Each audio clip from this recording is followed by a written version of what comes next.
Estamos de volta com o programa Você é um Sucesso, entrevistando hoje um médico nefrologista que é coordenador da equipe de transplante renal aqui do Hospital Regional de Santarém, o doutor Emanuel Espósito. Doutor, um tabu que se tem é essa questão de doar, né, o órgão, porque a pessoa fica com medo, essa história de estar vivo, não estar vivo, morte cerebral, será que não podia viver? As famílias ficam sempre acreditando que vai ter vida ainda. É interessante, Paulo. Essa é a primeira impressão que todos têm e que nós, inclusive, eu também tive essa impressão, que nós vamos enfrentar essa dificuldade da aceitação, da acreditação da família no diagnóstico de morte cefálica, que é um diagnóstico, não é um diagnóstico novo, mas é um diagnóstico que pouco se fala. Então, assim, para minha surpresa, não é essa a dificuldade de aceitar a morte.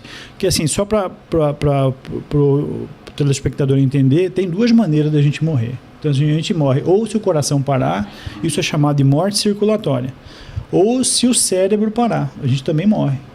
Legalmente, eticamente, o paciente está morto. Então, se meu cérebro parar de chegar sangue do meu cérebro, eu fizer os exames que são necessários e comprovar que meu cérebro parou, eu estou morto. Minha família pode ficar tranquila na doação, que isso não vai ter problema. Ou se meu coração parar, então é a mesma coisa. Então, existe morte cerebral e morte circulatória. Duas maneiras de a gente morrer. Qualquer uma delas é morte. É um diagnóstico e é morte. Então, nós precisamos familiarizar com isso para entender esse processo de doação.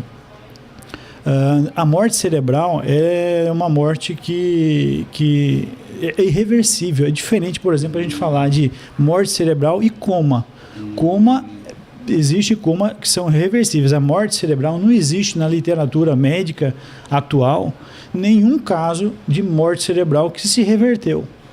Porque é como a gente falar que um paciente morreu, parou o coração, ele está ali há algumas horas parado e depois de repente ele levanta e sai andando. Não tem essa possibilidade. Para tranquilizar as pessoas também, é interessante falar sobre a maneira de diagnosticar a morte cerebral.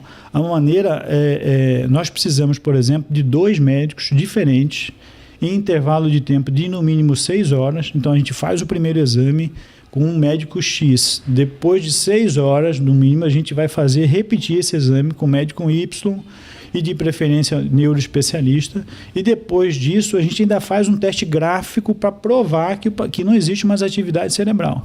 Então a família pode ter segurança total quanto a esse caso. Total. É um diagnóstico em tese muito fácil, né? Não é uma coisa difícil. O Brasil tem uma legislação das mais apertadas do mundo para fazer o diagnóstico de morte cerebral. Então é uma legislação, a gente pode dizer entre aspas que é uma maneira exagerada de fazer. É como se eu encontrar uma pessoa morta num local e falar, não, a gente não vê pulso, não vê nada, ela não respira, fala, não, eu preciso fazer um ecocardiograma para ver se o coração está parado. Eu não preciso. É meio redundante a nossa legislação, mas isso dá segurança também. Dificulta um pouco o trabalho médico, mas também dá segurança para a população. Uma coisa que o telespectador, a família, poderia sempre se colocar no lugar do necessitado para poder ser um doador, né? Porque, de repente, você está precisando, vai que acontece, né? Então, por isso que é importante ser um doador, né? Isso está cada dia, assim, mais próximo da gente. Então, assim, hoje a doação, ela não vai ajudar um hospital, não vai ajudar um médico, não vai ajudar uma pessoa lá de São Paulo, do Rio de Janeiro. Não, ela vai ajudar a nossa sociedade, é a nossa sociedade que está sendo ajudada. Então, a gente diz que o transplante é uma terapia, é um tratamento que depende exclusivamente da sociedade. Então, assim, depende, para eu ajudar meu vizinho, eu preciso ter a doação acontecendo. Então, assim, é um bem da sociedade para a sociedade. Então, assim, todos nós, cidadãos, estamos sujeitos a precisar de órgãos. E existe uma estatística interessante, uma estatística espanhola, que diz que durante a vida de um cidadão, ele tem 20 vezes mais chance de precisar de um órgão do que de doar. Então é muito mais fácil durante a nossa vida a gente precisar, de repente lá na frente, com mais idade, a gente precisar de um órgão. Então são 20 vezes mais chances do que a gente ter o diagnóstico de morte cerebral e ter a oportunidade de doar. Então assim, a partir do momento que a gente tiver essa oportunidade, claro que ninguém quer que nenhum familiar adoeça e tenha morte cerebral, mas se isso fatidicamente acontecer, é a oportunidade de a gente ajudar alguém, é a oportunidade de a gente trazer vida para pessoas, tirar pessoas do sofrimento, da diálise, às vezes pessoas muito jovens com problemas de fígado, com insuficiência cardíaca, problema de coração, pessoas que não enxergam e precisam de um transplante de córnea. Então, assim, a gente, diante de uma doação, a gente ajuda muita gente. Em torno de 8 ou 10 pessoas são beneficiadas diretamente com o transplante. Agora, nós falamos da captação, porém, uma das especialidades da sua equipe é o implante, né? Pois é, a gente começou a fazer... Assim, quantos implantes vocês já fizeram aqui no Hospital Regional? Nós estamos partindo para o terceiro. Fizemos 2 no intervalo aí de 20 dias. A gente já fizemos os 2, graças a Deus estão muito bem. Foi um transplante com sucesso extremo, até nos surpreendeu a recuperação. Então, assim, o primeiro receptor, o primeiro paciente teve alta com 9 dias do hospital. O segundo paciente teve alta com 7 dias, mais precoce, passando bem, urinando, doador e receptor e família super felizes com a independência agora, né, com o transplante em si e com a independência da diálise, né? Então o paciente já a partir daquele momento ele não precisou fazer mais diálise. Então nós fizemos esses 2 transplantes. Uma cirurgia de implante demora quanto tempo? Em torno de 3, 4 horas. A gente talvez agora com a gente fazendo um pouquinho mais, talvez isso acelere esse tempo um pouquinho. Então em torno de 3 horas, que é mais ou menos a média que demora. Nesse caso do implante desses 2, foram de pessoas vivas? Foram intervivos, né? Por enquanto a gente está trabalhando com intervivos, só para esse que tem doador, mas a partir de janeiro a gente já deve se reunir com a Central Estadual e nós vamos fazer uma coisa super interessante, que é uma coisa que a gente sonha há um tempo, que é a regionalização da lista. Então no Pará, por enquanto, tem uma lista única. Então, se eu captar um rim hoje aqui, se tiver uma doação hoje aqui, eu tenho que mandar esse rim para Belém. Esse rim vai ser ranqueado, né, que a gente chama através da lista única do estado, e a gente vai escolher o paciente. Por acaso, a gente escolher, às vezes podia acontecer da gente coletar o rim aqui, da gente captar o rim aqui, mandar para Belém e ser um receptor nosso. Eu tinha que pegar esse paciente e mandar para Belém também. Então, a partir de agora, com a regionalização, a partir de janeiro, que a gente já vai ter essa conversa, e a gente já tem uma positiva da coordenadora da central, que a gente vai regionalizar. Então, em resumo, nós vamos ter a doação aqui.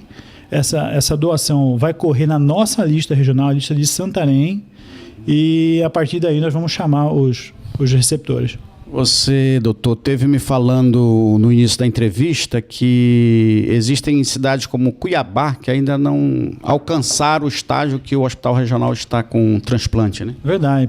Isso aí, então assim, eu acho que Santarém está de parabéns de uma maneira geral, porque a gente evoluiu, estou aqui há 10 anos e eu vi a evolução da saúde de uma maneira geral acontecer de uma maneira muito rápida e sólida, né? A gente não foi só rápida, mas com bastante estrutura. O Hospital Regional propõe isso, dá essa condição para o médico. Então, assim, nós saímos de uma condição até pouco tempo que não se fazia intubação endotraqueal, por exemplo, para o suporte no paciente grave, para 12 anos depois, 13 anos depois, a gente está fazendo transplante em Santarém. Então foi um salto muito significativo. O transplante não é fácil fazer, como eu te falei, acho que em qualquer lugar do Brasil, que seja capital ou interior, que tiver um programa de transplante de órgãos, isso é louvável, isso é favorável para a sociedade. Ainda mais tendo no interior do Pará, no interior de uma cidade, de um estado da região norte. Então é um orgulho para Santarém, né? Um orgulho para Santarém. Então, assim, a gente tem muitas capitais do norte que não tem transplante. Eu tenho, como eu te falei, a capital do Mato Grosso, que é uma cidade importante, uma região polo, uma região do agronegócio pungente, e não tem transplante de órgãos. E aqui em Santarém a gente conseguiu estabelecer, conseguiu fazer isso com bastante responsabilidade, com estrutura muito boa. Então, assim, a gente está caminhando, a gente começou com passos pequenos, a gente está agora acelerando, fazendo os transplantes, fazendo captação, buscando independência. Então, nós vamos ter uma resposta muito boa para a sociedade. Doutor Emanuel Espósito, muito obrigado por o senhor ter recebido. Queríamos agradecer também a equipe do Joab, que é da assessoria de imprensa aqui do Hospital Regional, que organizou para nós essa entrevista aqui dentro do próprio Hospital Regional. E que continue, né, doutor, com essa sua equipe, fazendo essas maravilhas em nome do nosso telespectador e de Santarém também, de querer lhe dar os parabéns, que nós nos sentimos, sim, felizes e orgulhosos com a sua equipe, com todo esse hospital que trouxe uma qualidade de vida na área da saúde para que a gente pudesse ter uma expectativa muito maior. E a gente queria dizer que a sua presença aqui conosco é porque você é um sucesso. Obrigado, Paulo. Assim, a gente agradece, acho que esse sucesso é do hospital, é da nossa equipe toda, assim, são inúmeros. Isso foi uma construção de múltiplas mãos, né? Isso não foi isolado para uma pessoa só. Nós tivemos, durante esses anos todos, várias pessoas que nos ajudaram, tanto dentro do hospital, o governo do estado, a equipe também de Belém. Então, nós traçamos isso. Não foi sozinho, foi com muita gente disposta, muitas pessoas que acreditaram que era possível, né? Que a gente era uma ideia lá em 2007, 2008, 2009 e se concretizou agora e ganhando firmeza a cada dia que passa. Só gostaria de lembrar ao telespectador com relação à prevenção. É claro que temos um imenso prazer em atender o paciente que precisa de tratamento renal, tanto na hemodiálise, quanto na diálise peritoneal, quanto no transplante renal, mas é importante a prevenção das doenças renais. Então, nós precisamos prevenir o paciente hipertenso, o paciente diabético, precisa ter uma rotina de investigação da doença renal, porque a gente quer uma população mais saudável e que a gente tenha um mínimo de adoecimento que a gente precise lançar a mão do transplante. Então, essa população alvo precisa ser testada, os rins precisam ser testados, o hipertenso, o diabético, o idoso, pessoas que têm familiares com doenças renais, precisam ter uma atenção maior para a doença renal. E a doença renal é muito fácil de ser diagnosticada. A gente consegue um diagnóstico relativamente fácil, barato, com um exame simples de urina, com o exame da creatinina. Então, peça para o seu médico que peça a creatinina sanguínea, é um exame fácil, barato, feito em qualquer laboratório da cidade. Então, a prevenção é importante. E agora uma palavra de sabedoria.